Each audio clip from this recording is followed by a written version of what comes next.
Luke chapter 23. Then the whole assembly rose and led him off to Pilate. And they began to accuse him, saying, "We have found this man subverting our nation. He opposes payment of taxes to Caesar and claims to be Messiah, a king." So Pilate asked Jesus, "Are you the king of the Jews?" "You have said so," Jesus replied. Then Pilate announced to the chief priests and the crowd, "I find no basis for a charge against this man." But they insisted, "He stirs up the people all over Judea by his teaching. He started in Galilee and has come all the way here." On hearing this, Pilate asked if the man was a Galilean.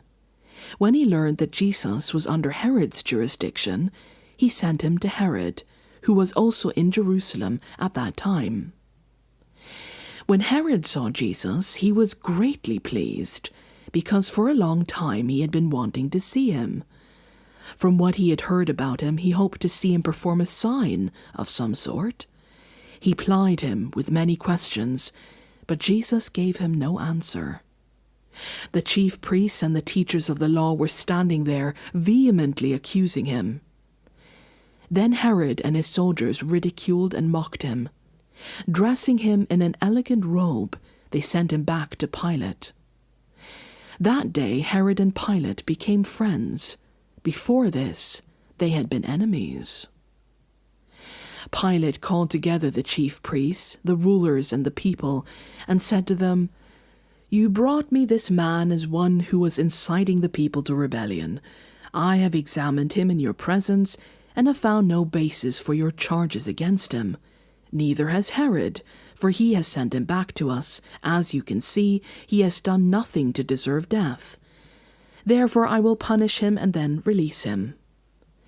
But the whole crowd shouted, "Away with this man! Release Barabbas to us!" Barabbas had been thrown into prison for an insurrection in the city and for murder. Wanting to release Jesus, Pilate appealed to them again, but they kept shouting, "Crucify him! Crucify him!" For the third time he spoke to them, "Why? What crime has this man committed? I have found in him no grounds for the death penalty. Therefore I will have him punished and then release him." But with loud shouts they insistently demanded that he be crucified, and their shouts prevailed. So Pilate decided to grant their demand. He released the man who had been thrown into prison for insurrection and murder, the one they asked for, and surrendered Jesus to their will. As the soldiers led him away, they seized Simon from Cyrene, who was on his way in from the country, and put the cross on him and made him carry it behind Jesus. A large number of people followed him, including women who mourned and wailed for him. Jesus turned and said to them, "Daughters of Jerusalem, do not weep for me. Weep for yourselves and for your children, for the time will come when you will say, 'Blessed are the childless women, the wombs that never bore, and the breasts that never nursed.' Then they will say to the mountains, 'Fall on us,' and to the hills, 'Cover us.' For if the people do these things when the tree is green, what will happen when it is dry?" 2 other men, both criminals, were also led out with him to be executed. When they came to the place called the Skull, they crucified him there, along with the criminals, one on his right and the other on his left. Jesus said, "Father, forgive them, for they do not know what they are doing." And they divided up his clothes by casting lots. The people stood watching, and the rulers even sneered at him. They said, "He saved others, let him save himself, if he is God's Messiah, the chosen one." The soldiers also came up and mocked him. They offered him wine vinegar and said, "If you are the king of the Jews, save yourself." There was a written notice above him which read, "The King of the Jews." One of the criminals who hung there hurled insults at him. "Aren't you the Messiah? Save yourself and us." But the other criminal rebuked him. "Don't you fear God," he said, "since you are under the same sentence. We are punished justly, for we are getting what our deeds deserve. But this man has done nothing wrong."